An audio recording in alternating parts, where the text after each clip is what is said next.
Hey guys, tonight we slip quietly into a version of London that no longer exists, but somehow still breathes if you listen closely enough. You stand ankle-deep in fog before you even realize you're awake. The kind of fog that beads instantly on eyelashes and turns every street lamp into a soft, bleeding halo. Have you ever wondered what the world sounded like before the roar of engines and electricity? Join me for a damp, pre-dawn delivery through the secret, winding streets of the Victorian era. Escape the digital noise of 2026 and lose yourself in the simple, hypnotic task of a milkmaid's morning rounds. Your journey to sleep begins on these silent cobblestones. Fair warning though, you probably won't survive this without drifting off at least once. So, before you get comfortable, take a moment to like the video and subscribe, but only if you genuinely enjoy what I do here. And if you're still awake enough, drop your location and local time down in the comments. Now, dim the lights, maybe turn on a fan for that soft background hum, and let's ease into tonight's journey together. The fog presses in immediately, cool and wet, clinging to your cheeks and the bridge of your nose, like it has been waiting all night just for you. It smells faintly of coal smoke and river water, that unmistakable Victorian blend historians often describe when talking about London's infamous pea soup mornings. Street sounds arrive softened, wrapped in cotton. Horse hooves somewhere far off strike stone with a muted clop clop clop, as if even the horses are trying not to wake anyone. Moisture gathers on iron railings and drips slowly, each drop a tiny metronome counting down the night's final moments. You shift your shoulders, and the wooden yoke settles more firmly across the back of your neck. It's heavier than you remembered, or maybe you're just more aware of it in the quiet. The smooth worn grain presses through layers of wool, and the straps creak faintly as the full weight of the tin pails asserts itself. Milkmaids really did use yokes like this well into the late 19th century, even as railways and factories reshaped everything else. Progress was uneven like that. Historians still argue whether this stubborn persistence was economic necessity or simply resistance to change, dressed up as tradition. The wool of your shawl rubs rhythmically against dampened skin with every breath you take. It's not unpleasant, just constant, grounding.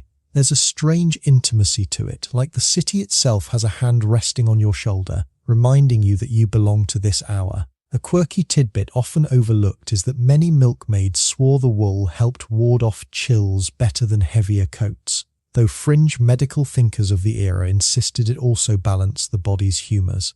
Science would later have opinions, but for now the wool just feels right. Your boots find the cobblestones, leather soles meeting wet stone with a hollow echoing tap.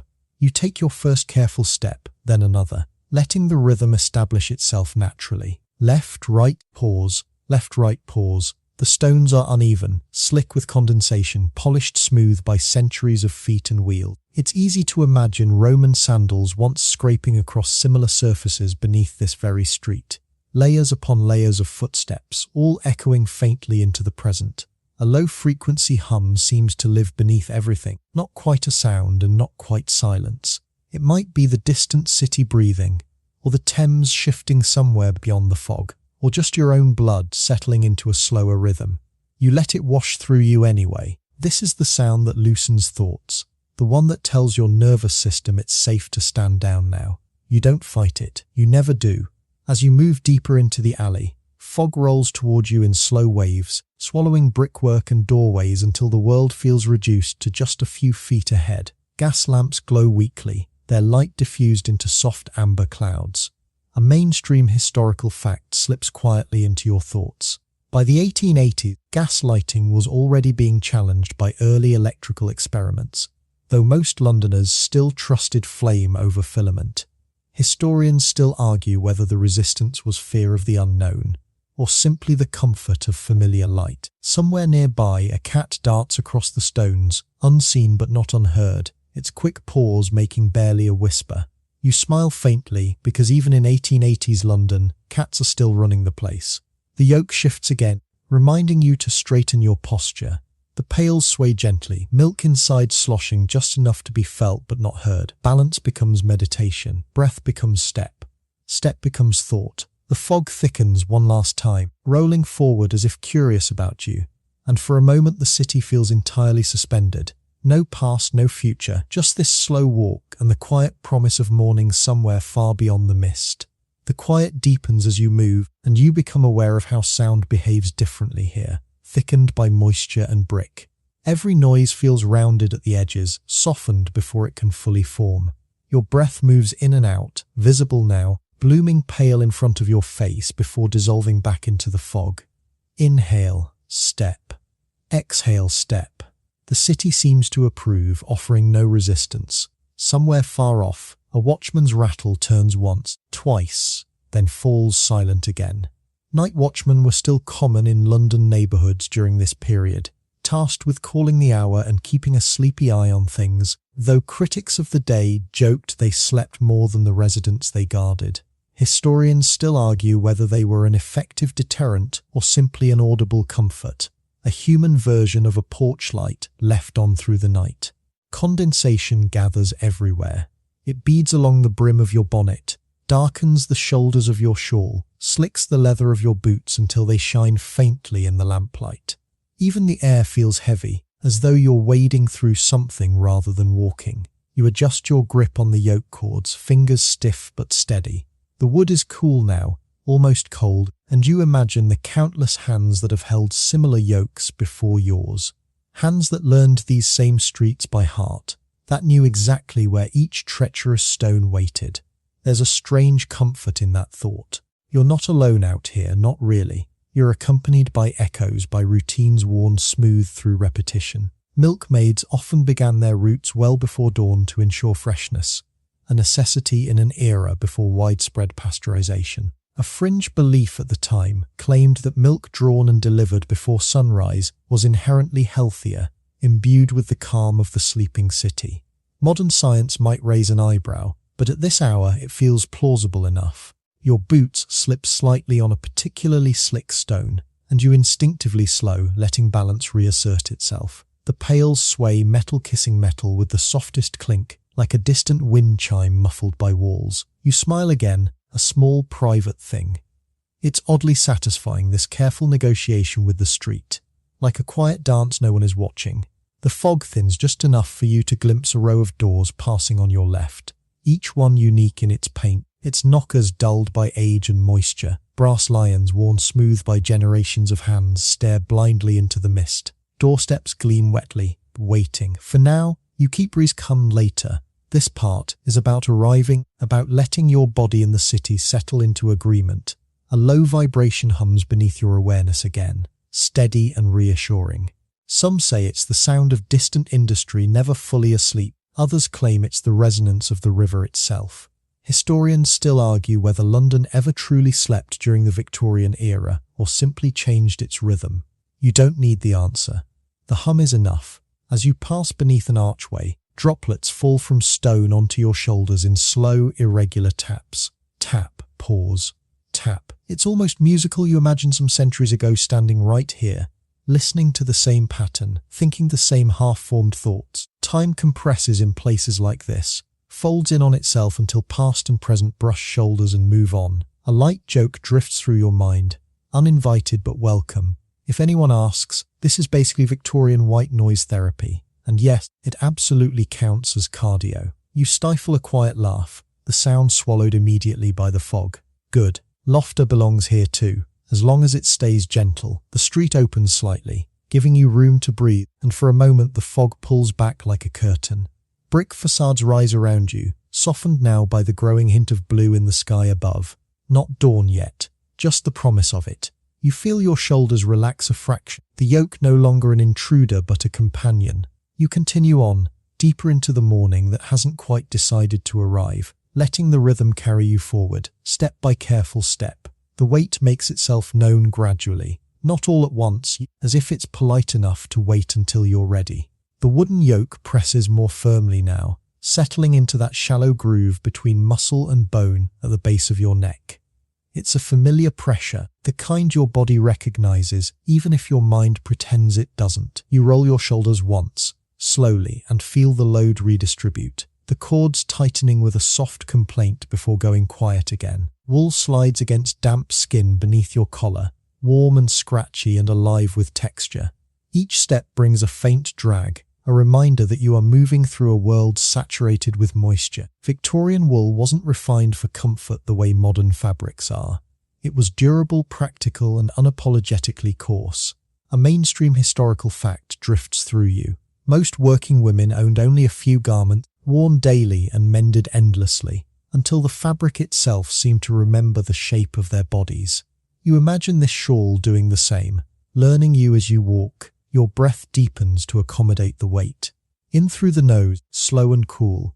Out through the mouth, warmer now, fogging the air in front of you. The rhythm becomes automatic. Step, step, sway. The pails respond in kind, milk shifting inside them with a thick, restrained motion. It's heavier than water, you remember. Cream-rich, unpasteurized, carrying the quiet labor of cows still dozing somewhere beyond the city limits. There's a peculiar intimacy in carrying something this basic, this essential. Milk was delivered door to door because it had to be. There was no refrigeration, no plastic bottles waiting in chilled aisles. Historians still argue whether the system was charmingly communal or wildly unsanitary by modern standards. At this hour, with the city asleep and the milk still warm from the dairy, it feels almost sacred. The wool at your wrists has darkened with condensation, fibers drinking in the fog. Your fingers flex inside your mittens, stiff but obedient. You can feel the faint vibration of the street through the soles of your boots, each uneven stone sending a slightly different message upward. It's like reading a language written in texture instead of letters. You adjust your posture again, tiny corrections that keep everything balanced. Too far forward and the yoke bites. Too far back and the cords pull. Somewhere in the middle is a place of ease, and you find it without thinking. This is muscle memory, earned over mornings like this one. A quirky tidbit surfaces. Some milkmaids were said to develop noticeably asymmetrical shoulders over time, a detail Victorian illustrators occasionally exaggerated in caricatures. Whether it was truth or artistic flair is still debated. The fog swirls lower now, hugging your calves, beading on the hems of your skirt. It moves when you move, parts when you pass, then closes behind you without comment. The city offers no applause for this work, no acknowledgement beyond the quiet allowance of space. You find that you don't mind. There's relief in anonymity. A distant sound threads its way through the mist. Wood on wood, rhythmic and slow. A cart somewhere, wheels dampened by straw and wet stone. You and the unseen driver share the road in silence, each absorbed in your own pre-dawn obligations. London at this hour is a network of parallel routines, rarely intersecting, all moving toward morning. The yoke creaks softly as you step down a slight incline, the pails swinging a fraction wider. Milk laps against tin with a muted slosh. You steady them with a subtle shift of your shoulders, feeling the weight answer back, compliant. There's a light joke that floats up, the kind that keeps you company. If this were a gym workout, someone would absolutely be filming it for social media. But instead it's just you, the fog, and several gallons of responsibility. Your neck warms beneath the wood, heat building slowly. The contrast between that warmth and the cold air feels sharp, clarifying. You become aware of your heartbeat, not fast, just present, counting out the seconds. Somewhere nearby, water drips steadily from a gutter, a patient counterpoint to your steps. Victorian London was obsessed with routine, with knowing one's place in the great machine of the city. Milkmaids fit neatly into that idea, seen early, trusted implicitly, rarely spoken to. Historians still argue whether this invisibility granted freedom or reinforced strict social boundaries. You consider it brief, then let the thought drift away. Philosophy can wait until after sunrise. The wool continues its quiet friction, a constant whisper against your skin. It anchors you in your body, keeps your attention from wandering too far. Every sensation feels slightly amplified in the damp, smells sharper, textures richer, sounds closer. It's as if the fog itself is insisting you stay present. You round a corner and the street narrows again, brick walls pressing in. The yoke shifts minutely as you turn, cords brushing your sleeves. You correct automatically. Balance restored. The weight is no longer something you carry so much as something you move with, an extension of your own momentum. Another small smile crosses your face. This is the part no one sees. The quiet mastery. The way your body knows exactly what to do. You keep walking, shoulders steady, wool damp, breath slow, letting the burden settle fully into place. The street tilts almost imperceptibly upward now, enough that you notice the effort without it becoming a struggle. Your calves respond first, tightening, then releasing as you find the most economical way to climb. The yoke presses a little harder into the hollow at the base of your neck, and you accept it, letting your spine lengthen rather than resist. Resistance only makes the weight louder. Moisture has soaked deeper into the wool, and the fabric clings with a steady insistence.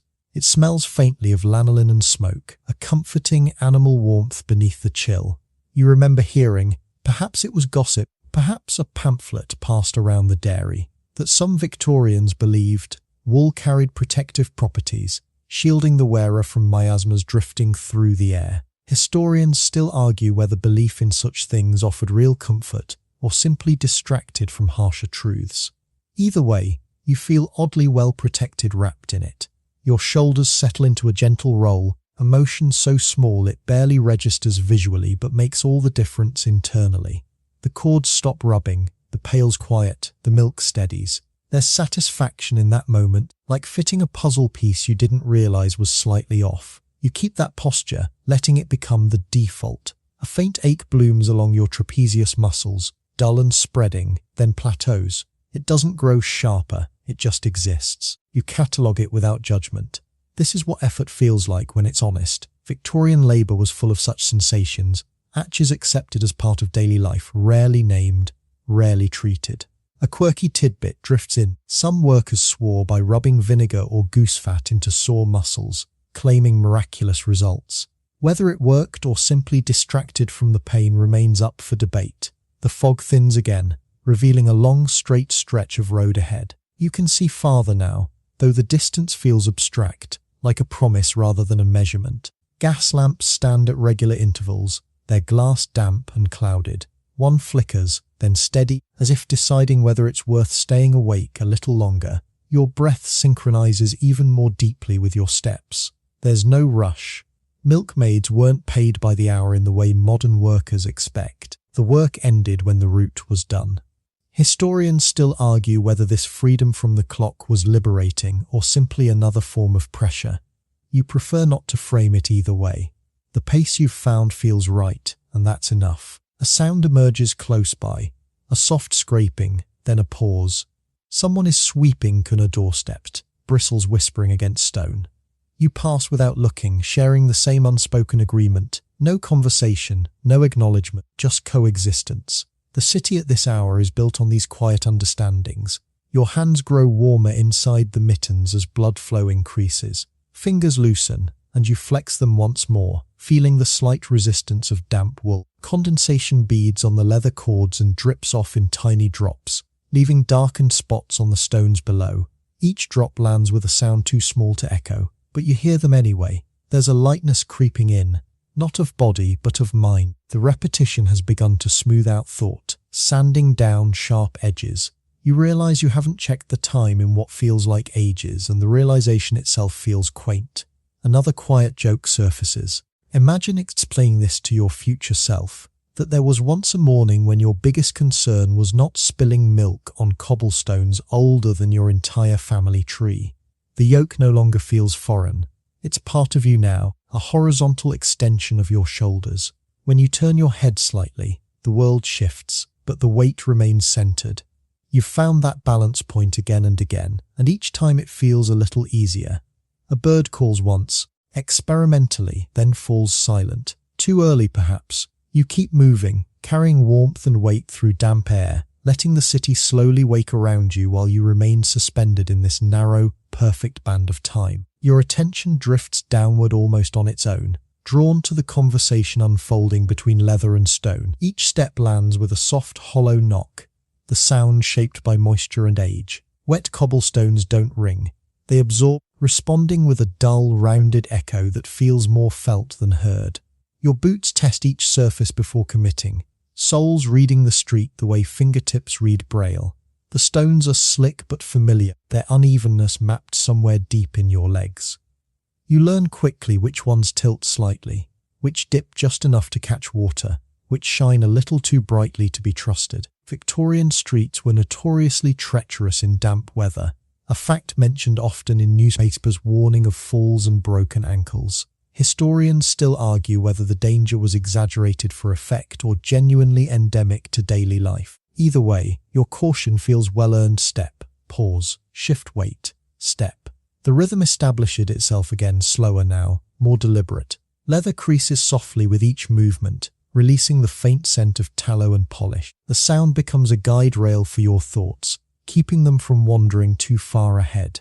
Every successful step brings a small wordless satisfaction. Water gathers in the shallow grooves between stones, reflecting gaslight in fractured patterns. As your heel passes through one puddle, it sends a thin ripple outward, distorting the reflected lamp into wavering lines. You watch it briefly, mesmerized, before the image settles again. Visual ASMR, Victorian edition. No screens required. Your gait adjusts without conscious instruction. Ankles stay loose, knees soft. You let the foot land flat rather than heel first, spreading impact and improving grip. It's a technique learned the hard way by countless workers before you. A quirky tidbit floats through your mind. Some milkmaids were rumoured to roughen their soles deliberately, scoring the leather with knives for better traction. Whether that was common practice or apocryphal advice passed along in dairies is still debated. The soundscape shifts subtly as you pass from narrow alley into a slightly wider lane. Echoes lengthen. Your steps linger a fraction longer in the air before dissolving. Somewhere to your right, water drips steadily from a drain pipe, its tempo out of sync with your own, creating a gentle polyrhythm. You don't try to align with it. Letting rhythms coexist feels easier. Your boots brush against grit carried in from the street edges. Coal dust, bits of straw, something granular that crunches faintly underfoot. London streets were never truly clean in this era, despite early sanitation efforts. Historians still argue how much improvement reforms actually brought versus how much was simply relocated out of sight. At this hour, the details feel muted, stripped of judgment, just part of the terrain. A slight downhill stretch allows gravity to assist, and you shorten your stride instinctively. The yoke responds with a gentle forward pull, reminding you that balance here is a negotiation, not a given. You lean back just enough to counter it, boots finding purchase stone by stone. The hollow sound deepens, almost drum-like, and for a moment it feels as though the street itself is breathing beneath you. Another quiet joke drifts in. If mindfulness apps existed now, they'd be telling you to focus on your footsteps, and you'd be doing it better than anyone paying a monthly subscription. You smile, careful not to disrupt the rhythm. Humor passes through and moves on, leaving calm behind. The fog hugs the ground more closely here, turning your boots into silhouettes that appear and disappear with each step. Watching them feels hypnotic. Appear, disappear, appear, disappear. You realize your shoulders have dropped again, tension dissolving in response to the steady cadence. A distant bell sounds once, far enough away that it arrives softened and incomplete. Perhaps a church marking the hour, perhaps a factory signaling a shift change. Bells were London's original notification system, carrying information across neighbourhoods long before phones or screens. Historians still argue how accurately people interpreted them, or whether they simply accepted the sound as part of the city's pulse. You keep walking, boots speaking quietly to stone, letting the language of footsteps carry you forward. The lane narrows again, funneling your steps into a tighter corridor of sound. Brick walls draw closer, and your boots answer with a slightly sharper knock, as if the stones have decided to listen more carefully. You feel the difference immediately. The street teaches you where you are by how it answers back. Moisture slicks the soles just enough to keep you alert. You shorten your stride another fraction, letting the ball of your foot land first, then easing the heel down once you're sure. It's a dance learned through repetition, the kind that never quite reaches your thoughts. Victorian advice manuals often warned workers to walk attentively on wet streets, a phrase that feels both obvious and strangely poetic now. Historians still argue whether such manuals changed behaviour or simply documented what people already knew. Your boots brush a raised edge of stone, and there's a brief scrape, harmless but noticeable. You adjust without stopping, letting momentum carry you through. The sound fades quickly, swallowed by fog and brick. Nothing lingers long out here. Even mistakes dissolve.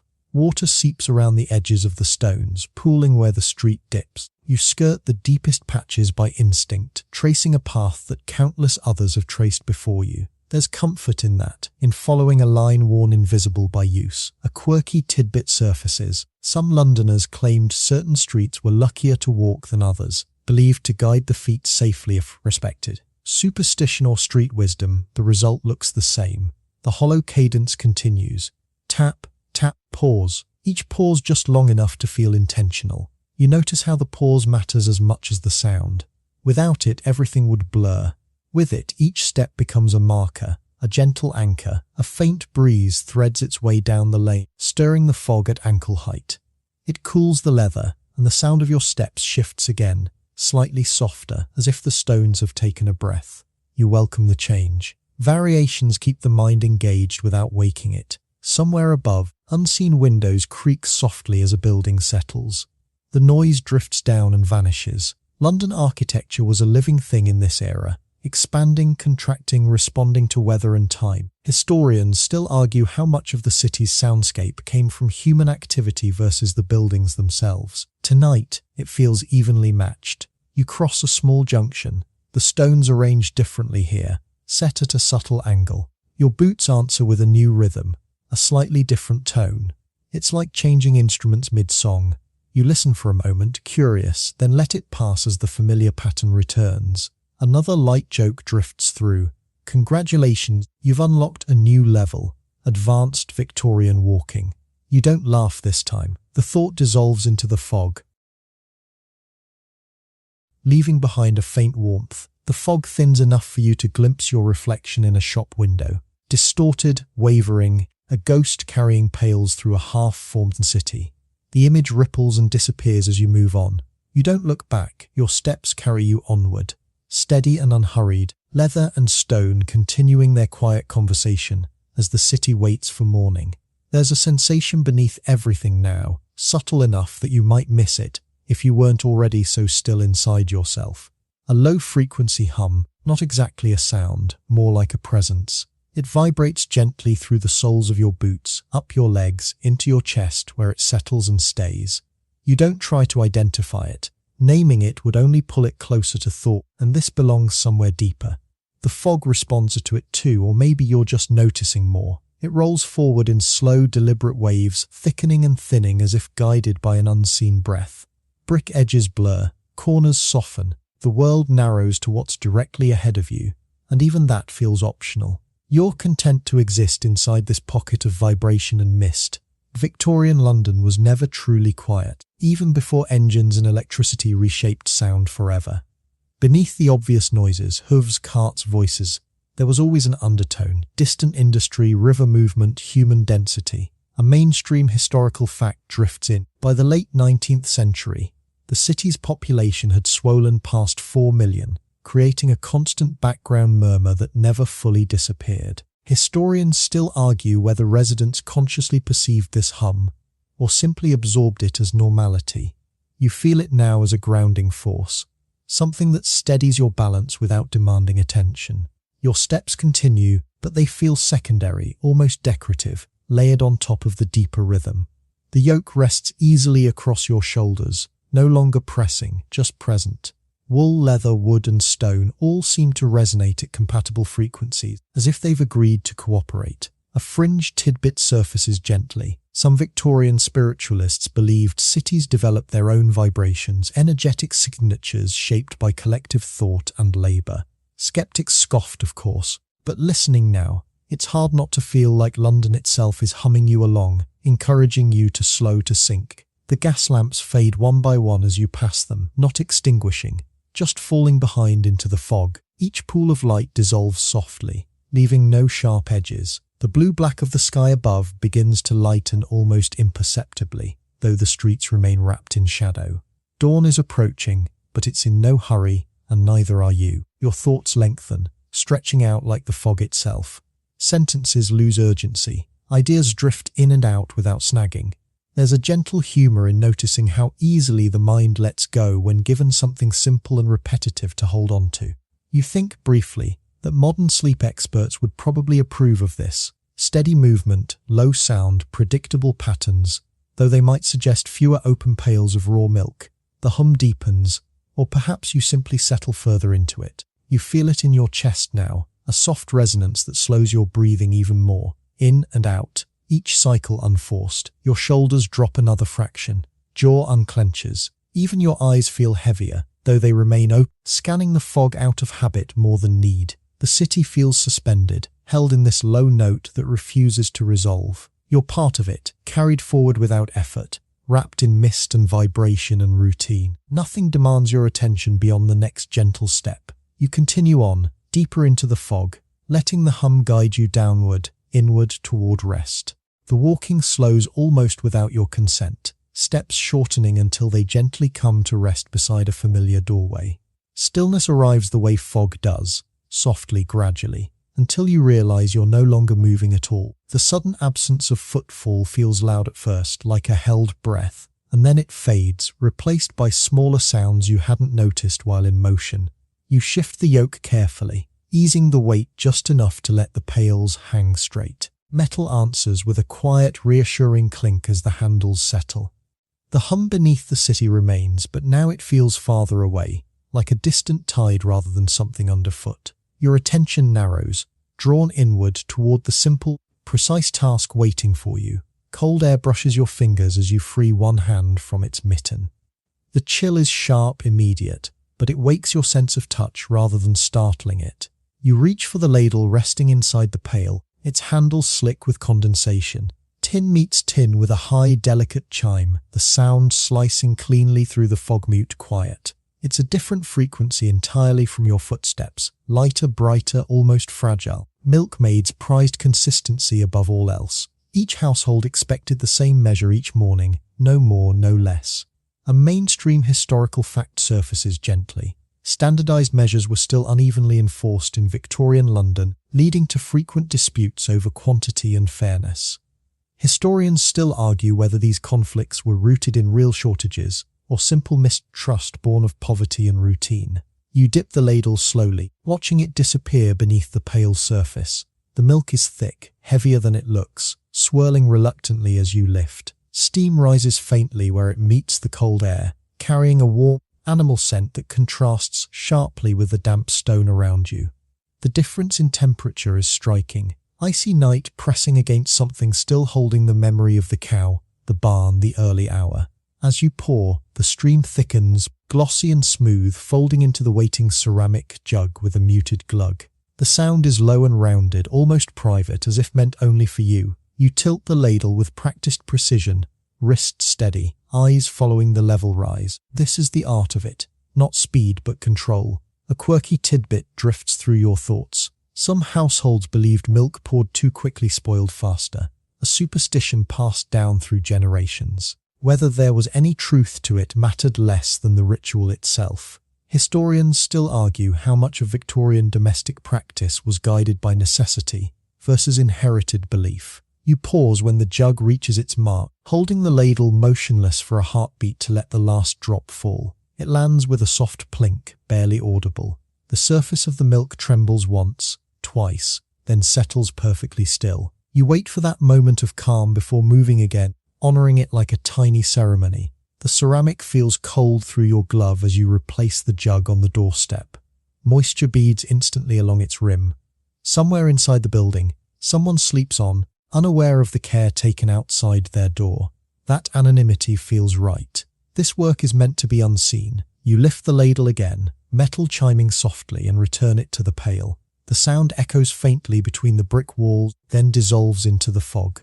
Stillness closes around you once more, deeper now. As the routine prepares to repeat, you breathe out slowly as you begin again, letting the pause between pours stretch just a little longer than necessary. The night allows it. No one is counting seconds here. You dip the ladle once more, feeling the subtle resistance as it breaks the surface, the milk closing behind it with a soft, almost affectionate sigh. The pail answers with a faint metallic ring as the ladle brushes its side, a high note that hangs briefly before being swallowed by fog. You adjust your grip, thumb finding the familiar notch worn smooth by use. That tiny groove is evidence of repetition. Hundreds of mornings, thousands of pours. Objects remember things, even when people forget. The stream begins again, thick and pale, tracing a narrow ribbon into the jug. You watch the way it coils, folding over itself, building depth. The sound is hypnotic, glug. Each interval feels intentional, like punctuation in a sentence spoken very softly. The city's hum remains in the distance, but it's pushed back now, giving this smaller sound room to exist. Milk temperature was a quiet obsession in Victorian households. Too warm and it was suspected of turning. Too cold and it was thought to upset digestion. A mainstream historical fact surfaces. Many families scalded milk immediately upon delivery, believing it safer that way, long before pasteurization became standard practice. Historians still argue whether these methods meaningfully reduced illness or simply offered peace of mind. Your fingers tingle from the cold as you steady the jug, sensation sharpening rather than fading. The contrast between ceramic chill and dairy warmth feels almost luxurious. Steam curls up faintly again, disappearing as quickly as it forms. You imagine the cows in their stalls, breath steaming the same way, unaware of the journey their milk is taking through fog and stone. You stop pouring just shy of the rim, precision born of habit. The ladle hovers, and you wait. One last drop gathers, stretches, then lets go. It lands without splash, barely disturbing the surface. The milk settles, smooth and mirror-like. You give it that moment, always that moment, before setting the ladle aside. A quiet satisfaction spreads through you, small but complete. This is the reward, not recognition, not pay, but the clean certainty of a task done correctly. A quirky tidbit floats up. Some dairies kept internal tallies of milkmaids praised for accuracy, though the rewards were usually nothing more than verbal approval. Whether those tallies motivated workers or merely amused managers is still debated. You replace the lid on the pail, tin meeting tin with another delicate chime. The sound feels brighter in the stillness, like a bell rung inside a pocket. You cradle the jug briefly as you position it on the doorstep, ensuring it sits square, safe from being tipped by passing feet or curious cats. The fog shifts, brushing past your ankles, and the quiet closes in again. You glance once more at the milk surface, now completely still, then turn your attention inward, ready to repeat the ritual at the next door. The next doorstep waits only a few paces away, close enough that the stillness carries with you as you move. You don't rush. The yoke lifts and settles again, lighter now that one measure has been given away. The pails respond with a slightly different tone, emptier, more resonant, a reminder that progress here is counted in small, quiet increments. You stop, align yourself with the door, and let the ritual begin again. Cold stone beneath your boots, damp air on your cheeks, wool whispering at your wrists. The ladle dips, metal sighing as it meets milk.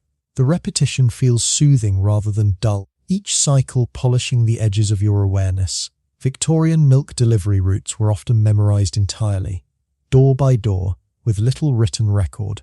A mainstream historical fact drifts through you.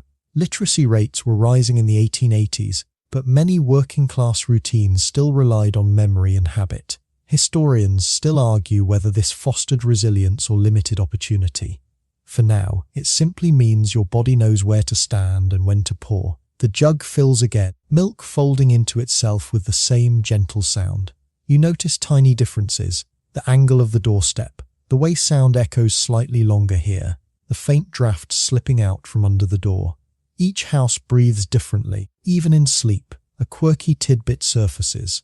Some households left coins or tokens beside their jugs as informal tallies, trusting milkmaids to take the correct amount. Whether this system worked smoothly or invited quiet disputes is still debated. You glance briefly at the stone beside the jug. Nothing there this morning, and continue without thought. You pause, wait for the surface to settle, then move on. The city remains hushed, holding space for your repetition. With each measured pour, your thoughts grow fewer, softer, drifting like fog along the street as the routine carries you onward.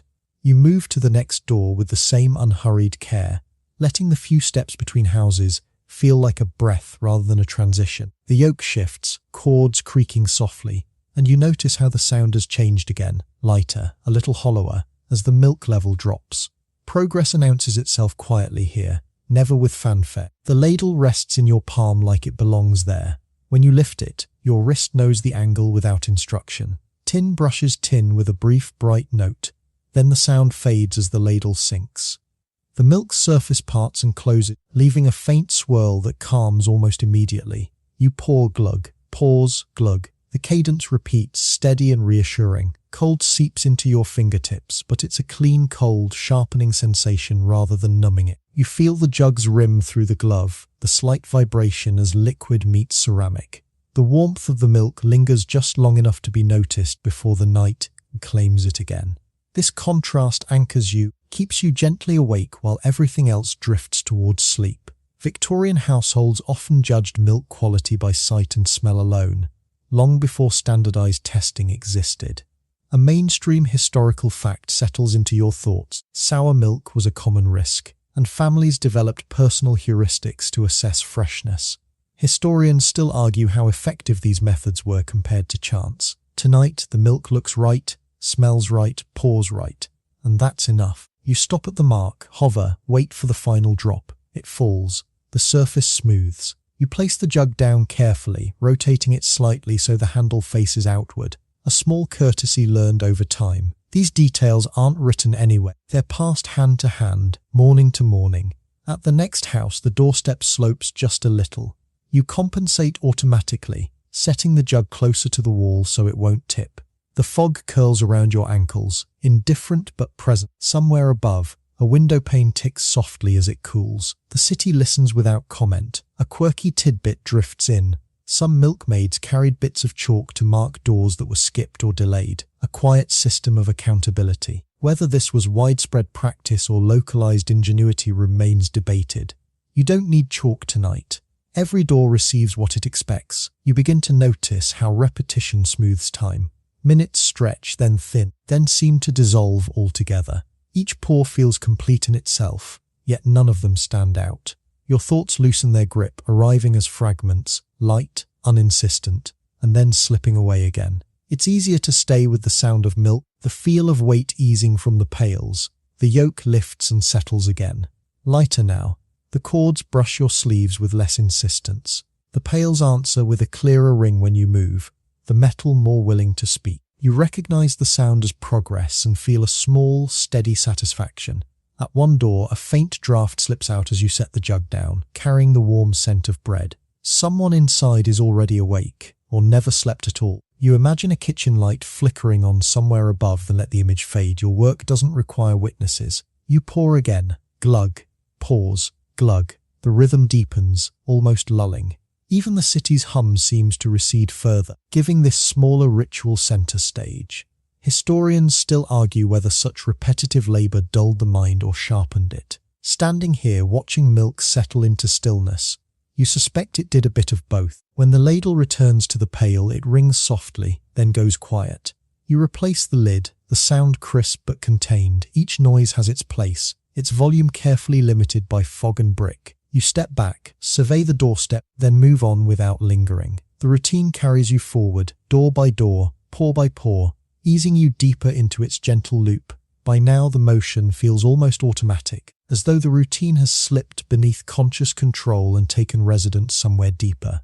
You lift the yoke, step, stop, pour, replace, each action flowing into the next without pause or internal commentary. Thought arrives only if invited, and you rarely invite it. The body knows what to do, and you let it. The ladle rises and falls with a smooth certainty, metal catching the faintest glimmer of lamplight before disappearing into milk. Tin touches tin with that familiar, precise chime, a sound that now feels like punctuation rather than information. You don't listen for it anymore. It simply happens, marking transitions the way a breath marks the end of a sentence. Your hands move with practiced economy. Fingers adjust the jug's position by a fraction. Wrist tilts the ladle at exactly the right angle, and the pour begins. Glug, pause, glug. The rhythm is so established that any deviation would feel strange, like a skipped step on a staircase you know by heart. Milk settles again and again, each surface calming faster than the last. You notice the way the faint ripples fade, how stillness arrives sooner, as if even the liquid has learned the routine. A mainstream historical fact drifts gently through your mind. Milkmaids were often evaluated on consistency rather than speed, reliability valued above all else. Historians still argue whether this emphasis shaped working identities or merely reflected economic necessity. The fog continues to thin and thicken in slow cycles, breathing alongside you. It no longer feels external. It's just another layer of sensation, like the wool at your wrists or the weight easing from the pails. Sound behaves differently now, quieter not because there's less of it, but because your attention has narrowed so completely. You catch yourself smiling faintly at how little effort this requires now. There's a gentle humour in realising that the most complex part of your morning is simply remembering where to stop pouring. Another light joke drifts through. This is basically Victorian automation, just without the electricity or error messages. Door follows door. Each threshold presents minor differences. Stone worn smoother here, brick protruding slightly there, but none of them disrupt the flow. You adapt without breaking rhythm. The city feels cooperative, as if it's agreed to minimize surprises until sunrise. A quirky tidbit surfaces unprompted. Some dairies experimented briefly with pre-measured containers to speed delivery, but many customers distrusted them, preferring to watch the pour themselves. Historians still argue whether this resistance slowed innovation or preserved a sense of fairness. Standing here now, you understand the appeal of witnessing the measure, of seeing the milk settle with your own eyes. Your breath is barely noticeable anymore, shallow but steady. In, out, it matches the pour without effort. Even the low hum beneath the city feels like it's moved further away, replaced by something softer, more internal. A sense of quiet competence spreads through you, warming despite the cold. The pails are noticeably lighter now. When you shift the yoke, it answers with a brighter, clearer ring, the metal more willing to speak. You recognize the sound immediately. This is the halfway point, the moment when the work begins to ease rather than press. The knowledge settles into you with a quiet satisfaction. At one doorway, you pause a fraction longer than usual, not because anything is wrong, but because nothing is demanding your attention. The pause feels luxurious. You pour anyway, let the milk settle, replace the jug, and move on, carrying that softness with you. Historians still argue whether repetitive labour like this dulled ambition, or provided a form of meditative focus long before the word existed. You don't try to answer.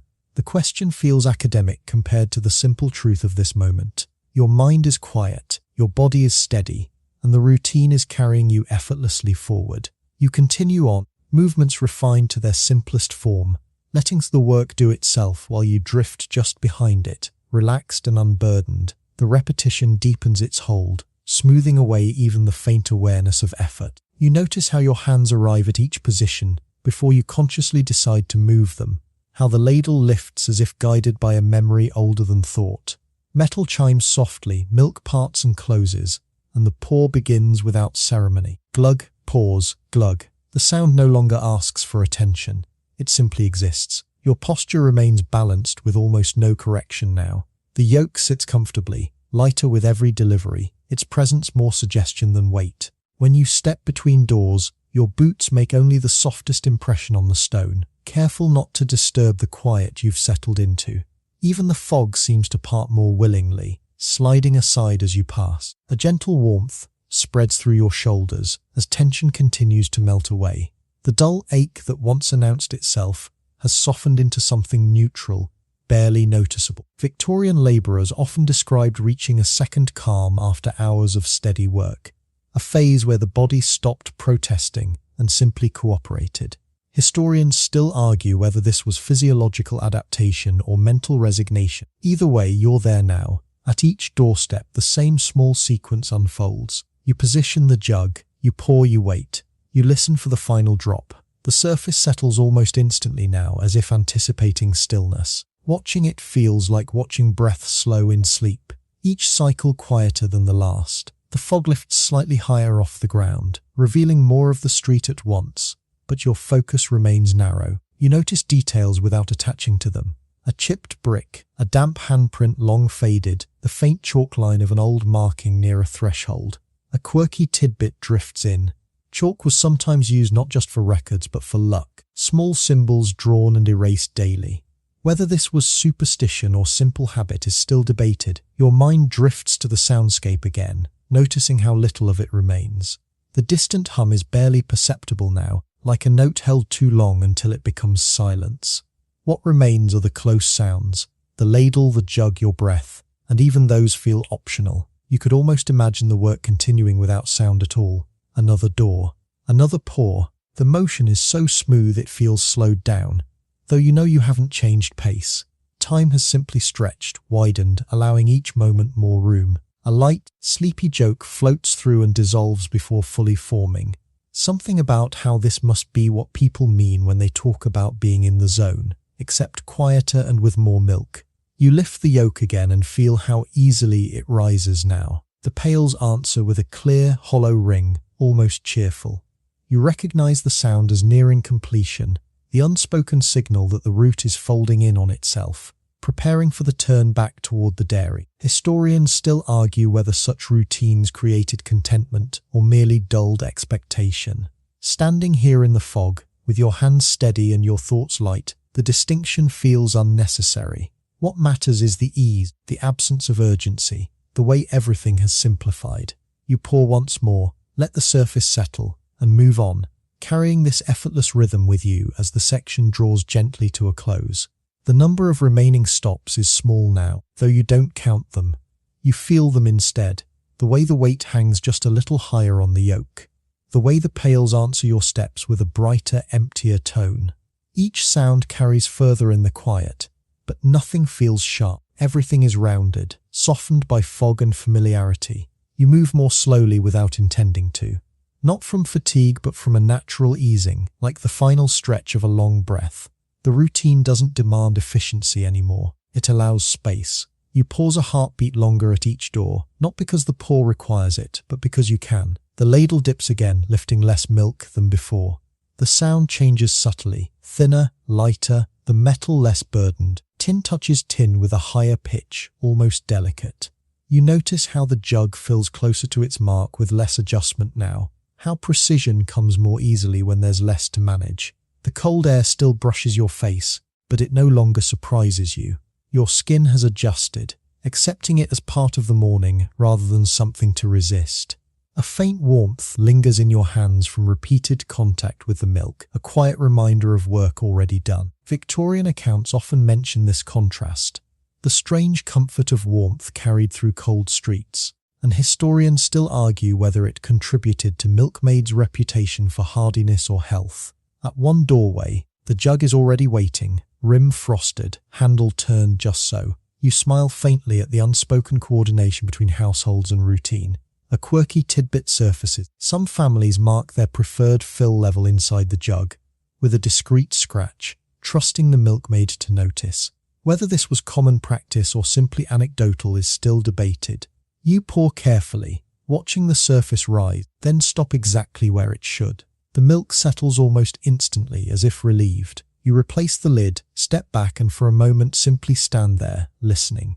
Nothing presses in. The city holds its breath. The fog has thinned enough now that shapes linger a little longer after you pass them. Iron railings, stone steps, door knockers, all appear, then fade, as if politely acknowledging your presence before returning to sleep. Your boots make soft, familiar sounds, no longer hollow, just muted taps that blend into the morning. You shift the yoke again and feel how little remains. The balance is different now, easier to maintain. Your shoulders relax further, no longer bracing. A light joke drifts through your mind and settles. A thought about how this must be the Victorian equivalent of reaching the end of a playlist you didn't realize you were enjoying. Another pour. Another still surface. The repetition hasn't vanished. It has simply thinned like fog in sunlight. Each action feels like a closing gesture, gentle and unhurried. Historians still argue whether endings like this were noticed by workers or lost in the sameness of days. You notice. The difference is subtle, but it's there. With the final few jugs, you become almost reverent, movements quiet and deliberate. The ladle returns to the pail with a soft, satisfied clink. The pail answers back, nearly empty, resonant. The sound lingers just long enough to register before fading. When the last doorstep is done, you don't mark it with ceremony. You simply lift the yoke and turn away, the routine releasing you without resistance. The measured pour is complete, its rhythm still echoing gently in your hands. The streets widen almost without announcement. One moment you are still within the intimate hush of narrow lanes, and the next, Space opens around you.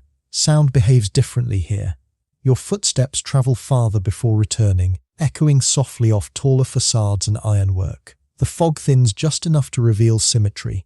Rows of townhouses standing shoulder to shoulder, orderly and imposing even in sleep. You feel the change immediately in your body. Your posture straightens, not from instruction, but from instinct. The yoke rests lighter now, nearly empty pails answering each with a hollow, resonant ring. The sound carries forward, then back, gently bouncing between stone and iron. It's a different rhythm than the alleys, less intimate, more ceremonial. Iron railings line the pavement, their vertical bars catching faint traces of moisture. As you pass, the handle of a pail brushes one, producing a soft rattle that lingers longer than expected. The sound feels amplified here, as if the street itself is listening. You instinctively slow, letting each movement remain controlled, respectful of the sleeping wealth above. Gas street lamps flicker overhead, some already dimming as the morning asserts itself. Their glow pools on the pavement, reflecting in shallow puddles left by the night's damp air. Victorian London relied heavily on these lamps well into the late 19th century, and historians still argue whether their gradual fade at dawn shaped the public's sense of time more than clocks ever did. You stop at the first grand residence, its doorway recessed, its steps wide and worn smooth by decades of polished shoes. The jug waits precisely where expected, ceramic clean and cool. You pour with the same care as before, though the surroundings lend the act a different gravity. The milk sounds louder here, each glug echoing faintly into the depth of the doorway before returning to you.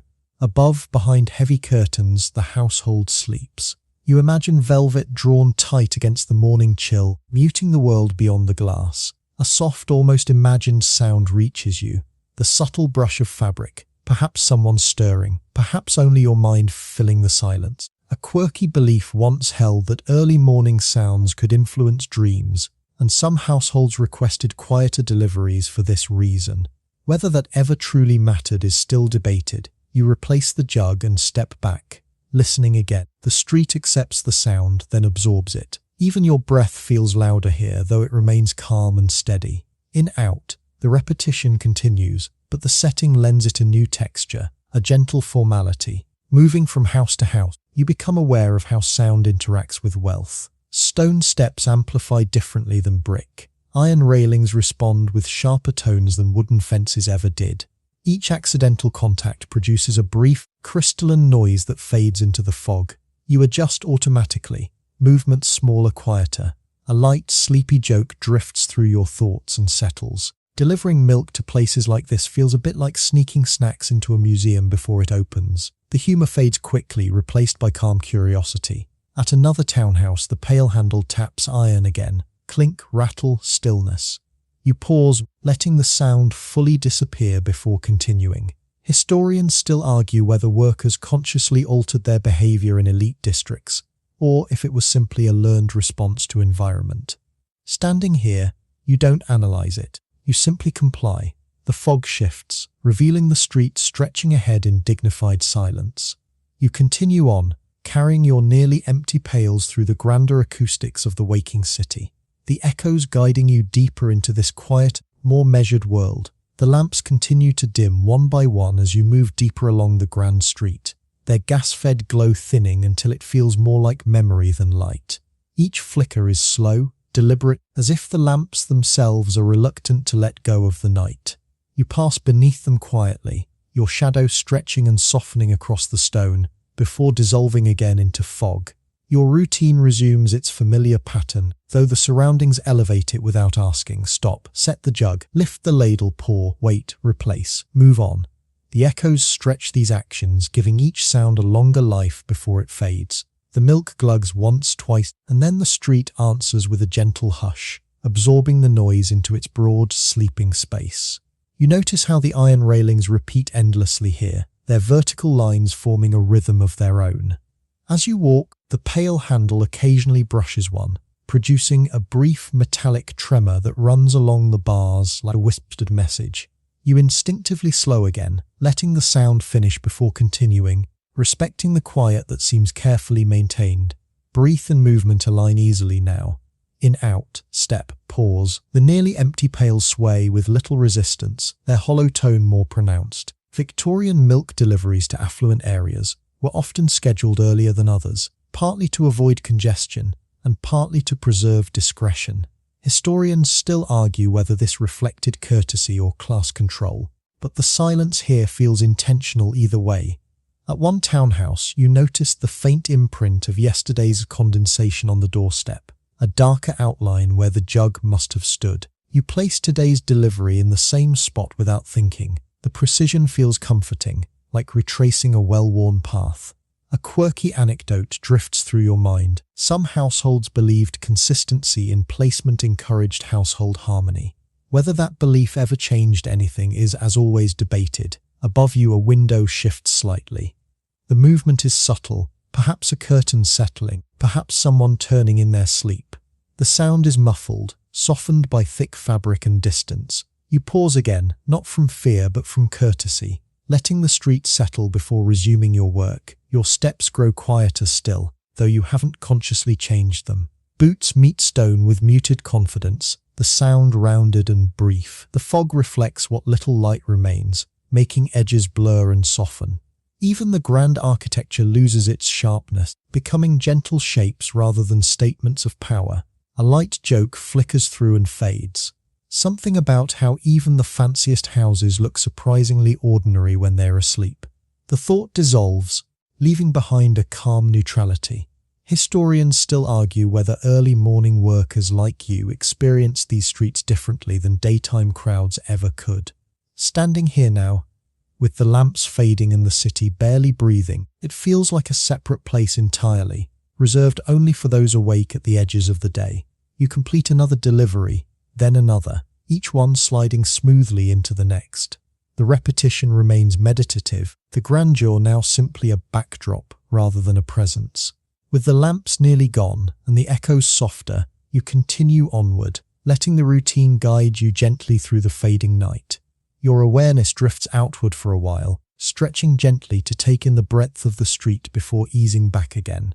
The grand facades stand like quiet sentinels, their windows dark, their doors closed, their presence steady but unobtrusive. You notice how the iron railings create a continuous whisper of potential sound, yet remain mostly still, content to hold the silence in place. As you walk, the hollow ring of the pails answers your movement with a clarity that feels almost musical. Each step produces a note, brief and rounded, that floats forward and then disappears. The sound doesn't repeat exactly, it varies just enough to keep you present without demanding attention. You let it pass through you, noticing without engaging. At the next townhouse, the pail handle grazes iron once more, clink followed by a soft vibration that travels along the railing. You pause automatically, giving the sound time to settle. The pause feels natural now, part of the rhythm rather than an interruption. When you move again, it's with the same quiet confidence as before. Your thoughts turn briefly to the idea of echoes themselves.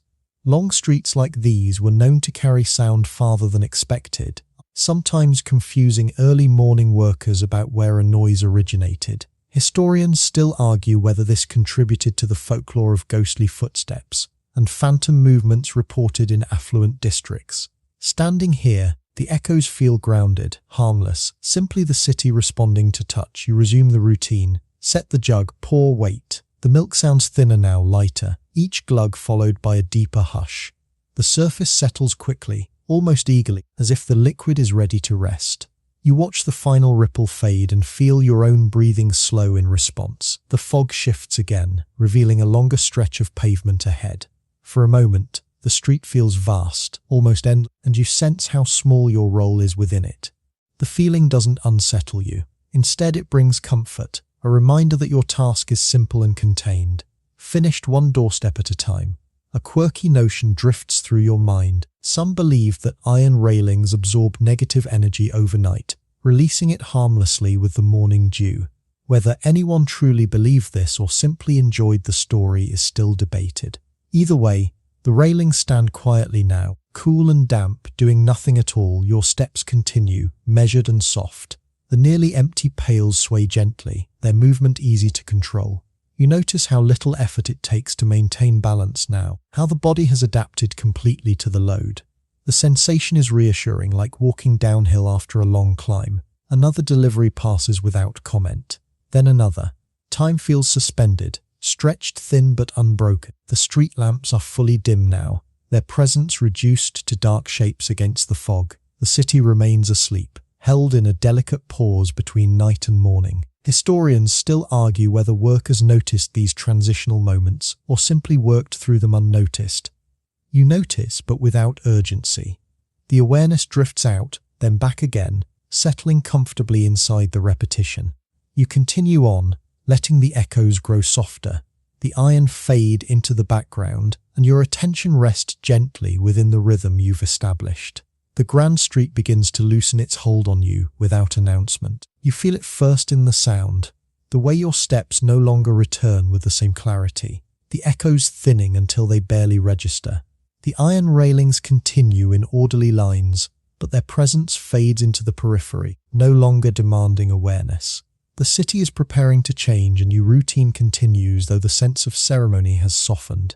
Stop, set the jug, pour, wait, replace. The actions remain precise, but the space around them feels less formal now, as if the street has relaxed its posture. The milk glugs quietly, each sound absorbed almost immediately, leaving behind a gentle hush. You notice the light changing at last, not brighter, exactly, but cooler, bluer. The fog reflects it softly, turning stone edges less severe. Architectural details blur together, their grandeur reduced to calm shapes and lines. The houses still sleep, but the night no longer claims them entirely. At one final townhouse, the iron railing catches the pale handle again, clink followed by a brief, hollow resonance. You pause out of habit, letting the sound fade completely. The pause feels like a closing bracket, neat and contained. Victorian etiquette often emphasized restraint in public sound, and historians still argue whether this discipline was learned or enforced. Here it feels instinctive. You pour carefully, noticing how little remains. The ladle lifts light, almost weightless. The milk settles quickly, as if eager to be done. You replace the jug and step back, allowing yourself a longer moment of stillness. Above, behind thick curtains, nothing stirs. A quirky notion surfaces and drifts away. Some believed that wealthy streets held on to silence longer, as if money itself insulated sound. Whether this was perception or poetry is still debated. Standing here now, the quiet does feel denser, slower to move. When you turn away, the pails answer with a bright, empty ring. The sound surprises you slightly, then comforts you. It's the unmistakable tone of completion, the signal your body recognizes immediately. Your shoulders drop another fraction, relieved. You take a few more steps along the street, not delivering now, just walking. The absence of stops feels strange at first, then freeing. Your pace evens out, no longer broken by routine. The fog parts ahead, revealing the narrower streets waiting to receive you again.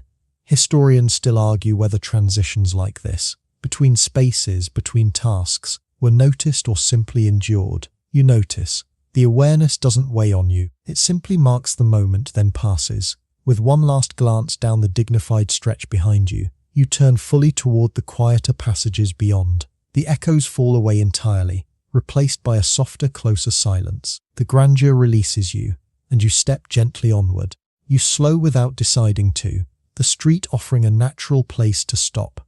A stone mounting block waits near the curb, its edges rounded from decades of boots and hooves.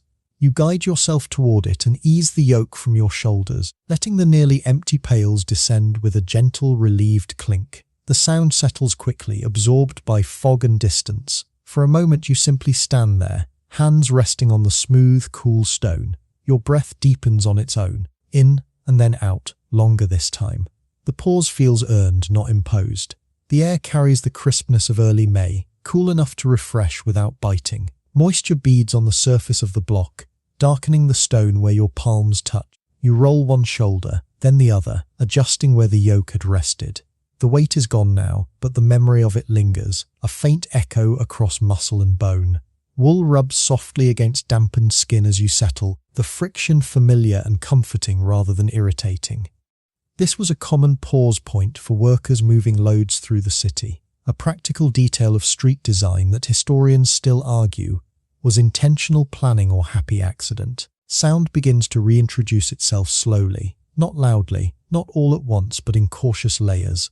A bird tests the morning with a tentative chirp from somewhere above the rooftops. Another answers farther off. Their calls don't compete. They space themselves out, leaving room for silence between notes. From deeper in the city, a long, low whistle drifts in, stretched thin by distance. A steam engine, waking somewhere beyond the river, announces itself without urgency. The sound feels more like a reminder than a call.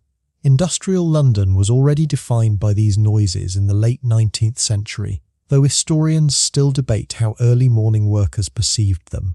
Background hum or symbol of change. You sit on the mounting block, careful and unhurried. The stone is cold through your clothes, grounding in a way that draws your awareness downward. Your boots rest flat on the damp pavement, toes pointed slightly outward, posture relaxed. For the first time in hours, nothing needs to be measured, lifted or placed. Fog drifts past at knee height, thinning as the light shifts. The blue of pre-dawn grows gentler, softening the sharp edges of brickwork and iron. Corners lose their severity, lines blur into shapes. The city looks less constructed and more suggested, as if it's being remembered rather than seen. You bring your hands together loosely and notice the condensation clinging to your woolen mittens.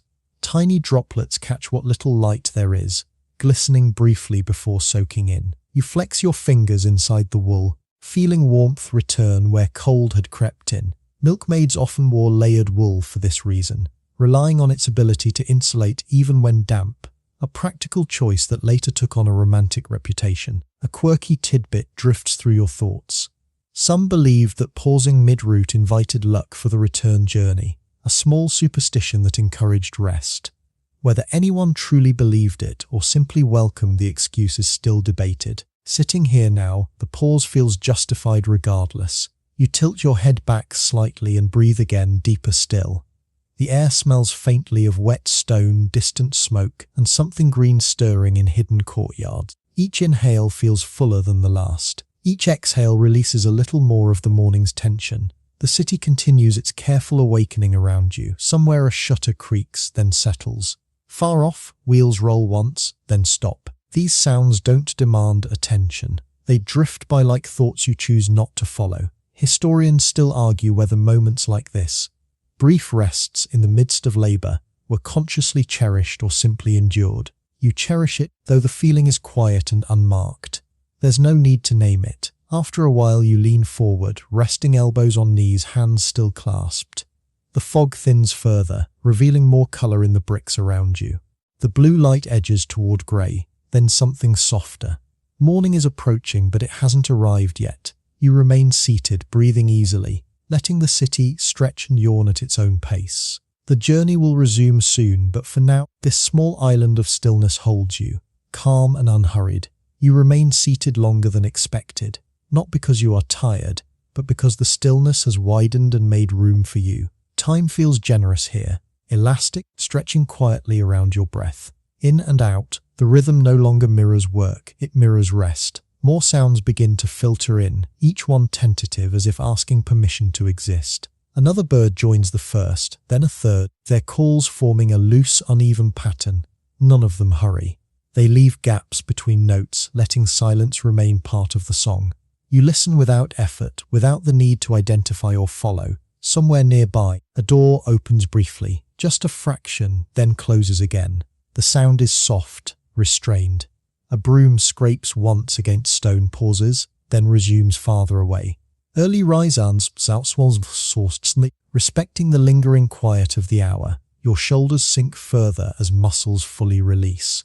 The memory of carrying weight dissolves at last, leaving behind only warmth. You notice how your spine settles naturally when there is nothing to balance, how your neck no longer compensates. Victorian labourers often spoke of these brief moments of bodily neutrality, though historians still argue whether such descriptions were retrospective romanticism or genuine relief. The light continues its subtle shift.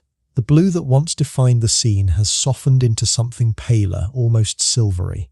Brickwork takes on a muted warmth and mortar lines become less stark. Edges blur, then clarify, then blur again as fog drifts lazily past. You glance down at your hands resting together, Woolen mittens darkened where condensation has soaked in. Tiny droplets cling stubbornly to the fibers, catching light before disappearing. You flex your fingers again, slowly feeling heat build and spread. Wool, for all its roughness, excels at this. An old material doing quiet work without complaint. A quirky belief surfaces gently. Some thought that morning moisture carried health, that damp air strengthened lungs if breathed calmly. Whether this held any truth or simply reflected a desire to find comfort in discomfort is still debated. You breathe anyway, slow and deep, and it feels good enough. The distant whistle sounds again, shorter this time, followed by the faint clatter of metal far off.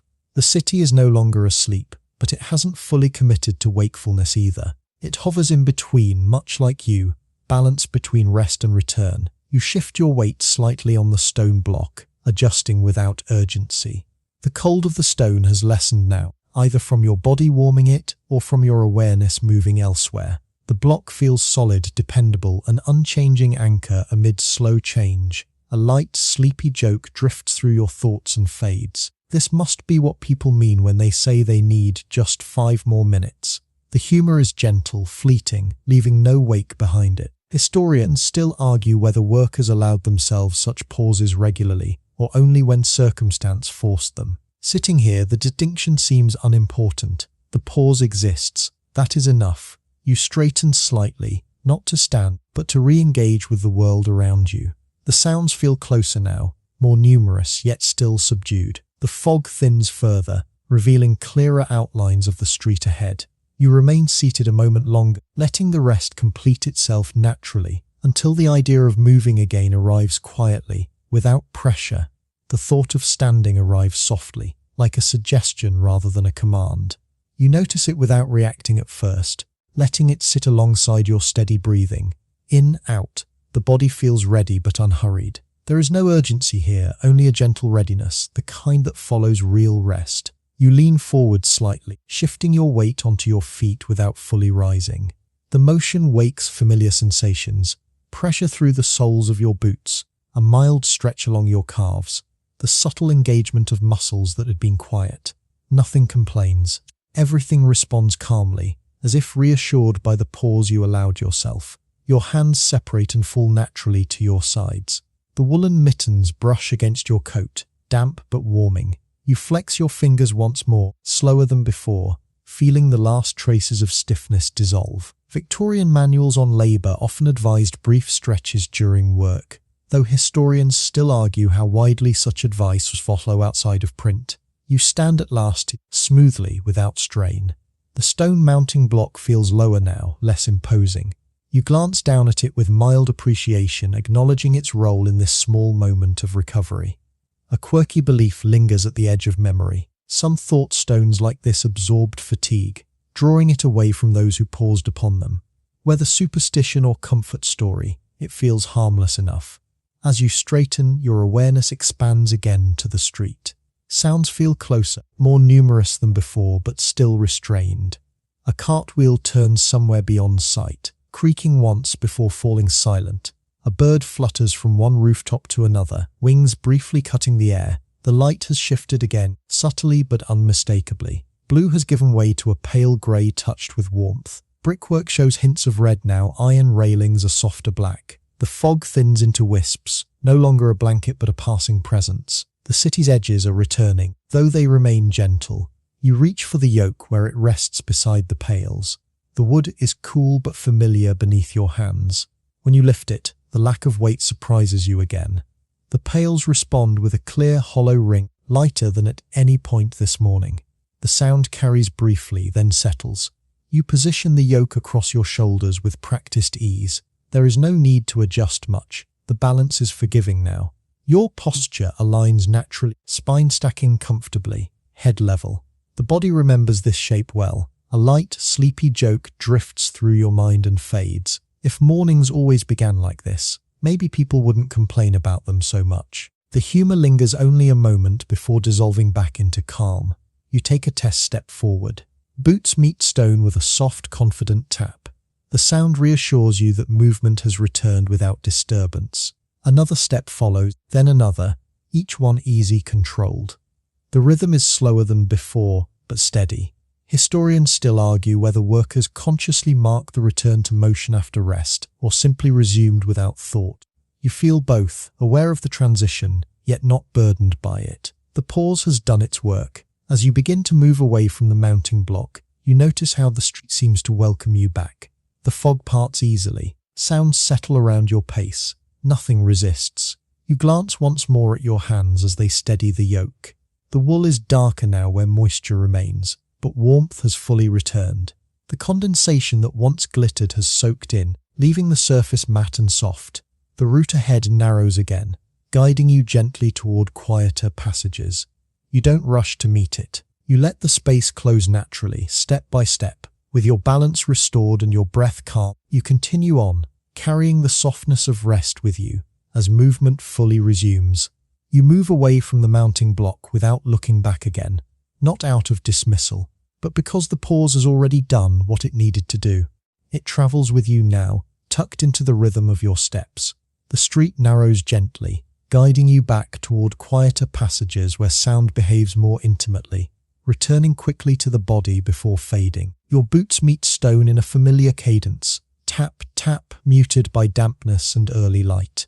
The hollow ring of the pails answers, bright and empty, a sound that feels almost playful compared to the weighted tones from earlier. Each step confirms how little remains to carry. The yoke rests easily, no longer demanding attention. As you walk, the city continues to wake in careful increments. A window opens a fraction somewhere above, then pauses. A kettle lid rattles once and settles. These sounds appear briefly and then withdraw, like shy greetings exchanged without conversation. You acknowledge them without turning your head, letting them pass. The fog thins into trailing strands that drift across your path and dissolve. Where it clears, brickwork shows more colour and mortar lines reassert themselves. The sharpness never quite returns, though. The light keeps everything softened, forgiving. You notice how your breath has settled into a deeper, slower pattern than it held earlier. In, out. The sound is barely there, a quiet companion to movement. Victorian observers sometimes remarked on the calm demeanour of early morning workers, though historians still argue whether this was temperament or timing. For you it feels like simple alignment, body task and hour agreeing. Another narrow passage receives you, its walls close enough to gently contain sound.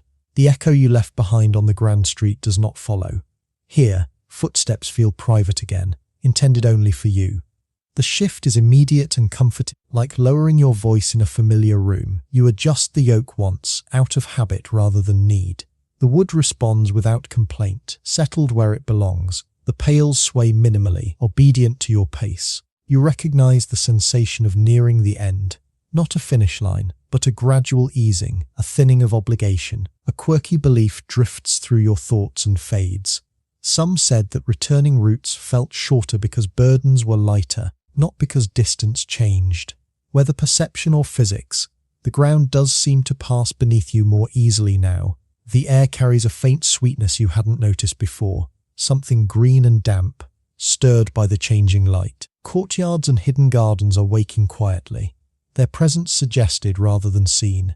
You inhale, then release, letting the scent pass through without lingering. Your pace remains unhurried. There is no advantage in speed here. The morning will unfold at its own rate regardless of how quickly you move. Historians still argue whether such attitudes toward time were common or idealized in retrospect. Walking now, it feels natural. The soundscape simplifies again. Fewer echoes, fewer interruptions, just the steady agreement between boots, stone and breath. Even the distant industrial hum seems farther away, softened by intervening walls and fog. A light, sleepy joke drifts in and dissolves. This must be what it's like when a to-do list quietly erases itself. The humour leaves behind a gentle satisfaction. As you approach the edge of this district, the passages tighten once more. Shadows deepen in corners where light hasn't reached yet. The contrast doesn't feel ominous. It feels familiar, like returning to a place that never left. You glance down at your hands again, steady on the yoke. The wool is warm now, fully alive with heat. Any lingering dampness has become irrelevant, absorbed into comfort.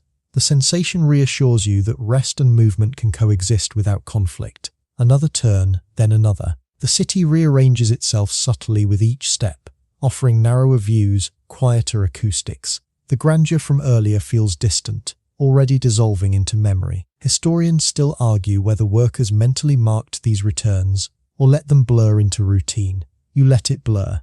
The clarity you need is already present, in balance, in breath, in the soft certainty of forward motion. You continue on, leaving the pause fully behind while carrying its calm forward, the morning opening gently around you as you move toward the final stretch of your route. The turn back toward the dairy is subtle, marked not by signage or ceremony, but by the way the streets begin to fold inward. Passages narrow further, shadows deepen, and the light that had softened brick and stone seems to pause at the edges, unwilling to follow you all the way in. You feel the change immediately, not as loss but as containment, a drawing in that suits the closing of the task. Your pails are nearly empty now, their voices unmistakably hollow. With each step, they answer you with a light, ringing tone, clear, resonant, almost cheerful. The sound bounces once or twice off close walls and then disappears, swallowed by damp stone and lingering mist. It's a sound that signals completion without demanding attention. You walk steadily, unhurried. There is no need to rush back. The work is effectively done, and the return belongs to you. Your boots meet the cobblestones with a softer confidence than before, soles finding familiar shapes without conscious effort. The stones glisten faintly where moisture remains, catching small fragments of light and releasing them again. The fog gathers lower here, pooling in narrow dips and hugging the base of walls. It feels denser, closer, but not heavy. You move through it easily, legs parting it without resistance. The world ahead reveals itself only a few steps at a time, encouraging focus on what's immediately present. Your breath remains slow and even. In, out. The sound is barely audible, a private rhythm layered beneath the faint ring of metal. Victorian accounts often describe return journeys as quieter, both in sound and in mind, though historians still argue whether this was perception shaped by fatigue or a genuine change in environment. Walking now, the quiet feels real enough. A shutter creaks somewhere overhead, then settles. Far off, a cart begins to roll, its wheels producing a low rumble that never quite reaches you. These sounds feel distant, belonging to another layer of the city that hasn't yet intersected with yours. You notice how shadows behave differently now. They cling longer, stretching across the cobbles and into corners. The first rays of light fail to penetrate fully, leaving pockets of darkness intact. The effect is calming rather than ominous, like a room kept dim on purpose. A quirky notion drifts through your thoughts. Some believed that shadows preserved the night's calm, that too much early light unsettled the day. Whether superstition or preference, the idea fits this moment. The shadows feel protective, keeping the return gentle. Your shoulders remain relaxed beneath the yoke. With so little weight left, the wood feels almost symbolic, a reminder of what was carried rather than a burden itself. You adjust it once out of habit, then let it settle. The balance holds without effort. As you pass through another narrow turn, the acoustics shift again. Footsteps sound closer, more contained. The hollow ring of the pails answers promptly and then fades. You are aware of sound only as confirmation of movement, not as information. The city continues to wake elsewhere, but not here. In these passages, time seems slower, less compelled. Historians still argue whether such pockets of quiet were intentional byproducts of urban design, or simply overlooked spaces. Either way, they serve you well now. You move deeper into the shadows, guided by familiarity rather than sight. Each turn feels known, anticipated. The route has imprinted itself through repetition, and your body follows it without question. The fog thickens briefly, then thins again, breathing with you. Light appears and disappears in patches, never quite committing. The effect is hypnotic, encouraging the mind to soften its grip on detail. A light, sleepy joke drifts in and fades. This must be what it's like when a story starts wrapping itself up without announcing the ending. The humor dissolves, leaving behind a sense of quiet satisfaction. You continue on, pails ringing softly, shadows holding their shape, the dairy somewhere ahead but not yet demanding arrival. The return has begun in earnest, and you allow it to unfold at its own unhurried pace. The shadows deepen as you move farther from the softened light, narrowing into long bands that stretch across the cobblestones and linger there. They no longer feel like absence but like presence, a gentle enclosure that quiets the world around you. Your pace remains steady, guided more by memory than by sight, each turn arriving exactly when expected. The pails answer your steps with an increasingly airy tone, their hollow ring almost flute-like now. The sound is light enough that it barely disturbs the fog, rising briefly before settling back into silence. You notice how quickly it fades, as if the streets themselves are absorbing it to preserve the calm. Your boots meet stone with soft certainty.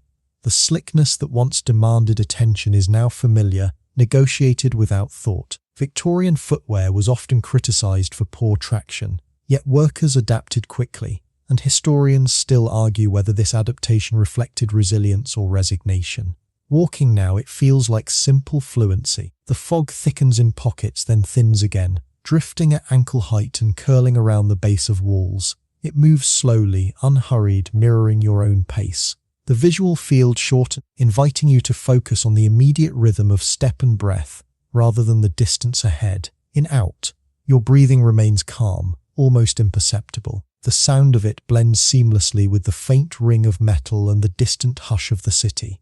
Nothing competes for attention. Nothing insists on being noticed. A door opens somewhere nearby, hinges sighing softly, then closes again. Footsteps cross briefly, then fade. These encounters remain peripheral, never intersecting with your path. The city is awake now in scattered pockets, but your route remains sheltered within shadow. You notice how the yoke feels less like an object and more like a gesture, something symbolic rather than functional. Its presence reminds you of what has already been accomplished, not of what remains. The wood rests comfortably, requiring no correction. A quirky thought drifts through your mind. Some believed that empty containers carried echoes of what they once held, faint impressions that lingered until washed away. Whether folklore or metaphor, the idea fits the mood. The pails feel quiet but not vacant. The passages twist slightly, their turns gentle and predictable. You recognize each one before reaching it, your body adjusting in advance. This familiarity feels reassuring, a confirmation that the route is closing as it should. The light thins further, reduced to pale suggestions where it slips between rooftops. Shadows hold their shape undisturbed. The effect is cocooning, encouraging the mind to soften and drift. Historians still argue whether workers experienced a sense of relief during these final stretches, or simply endured them as part of routine. You feel relief, but it's subtle, uncelebrated.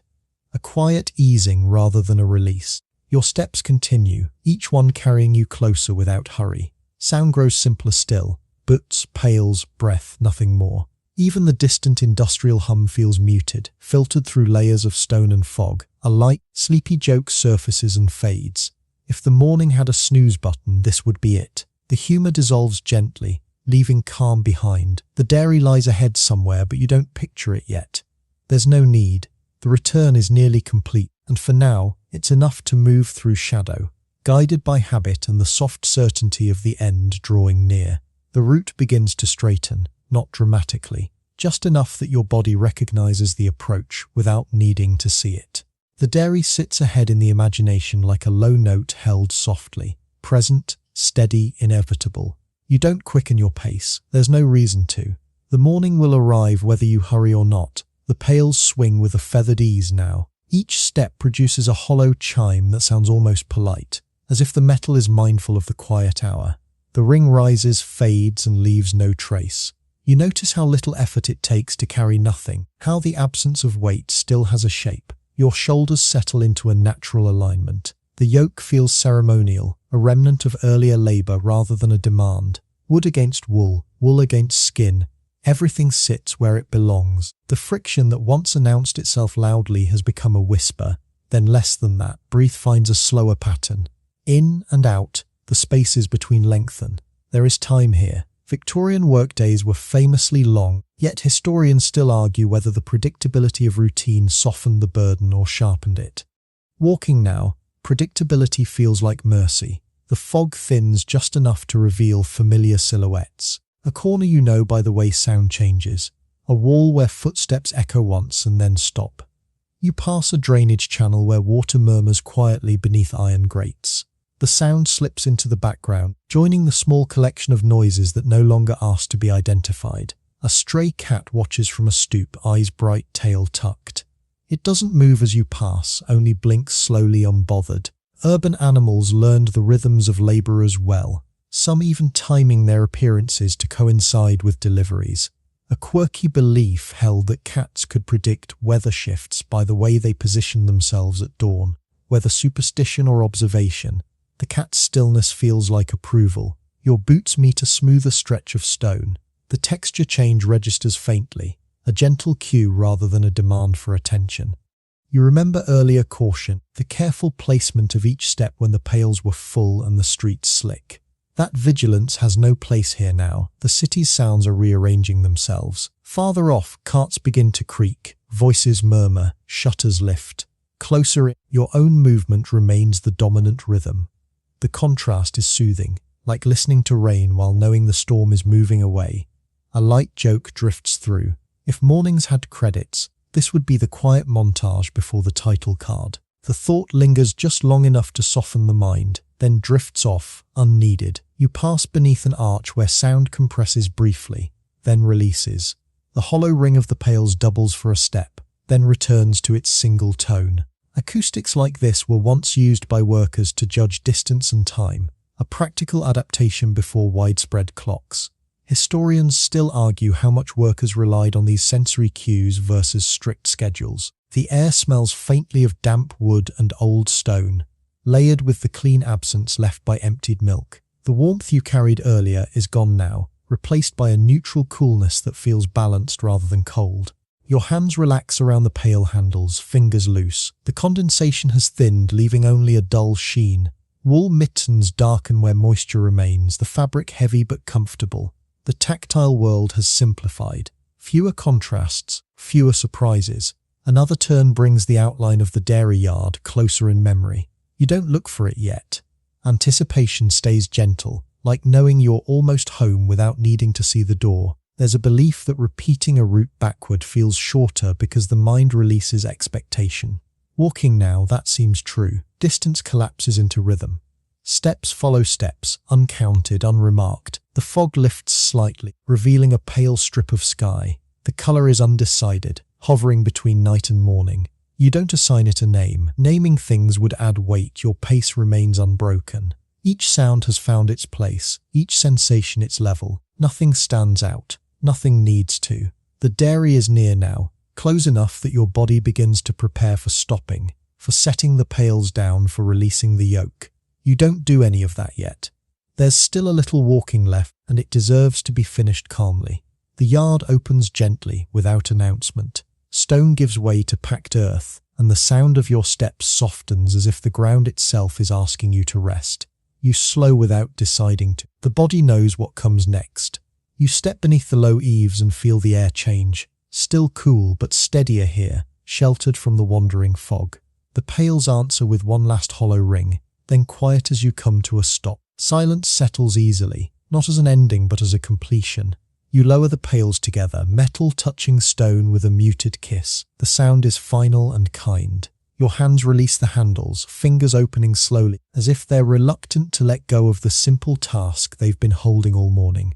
The yoke slides free from your shoulders.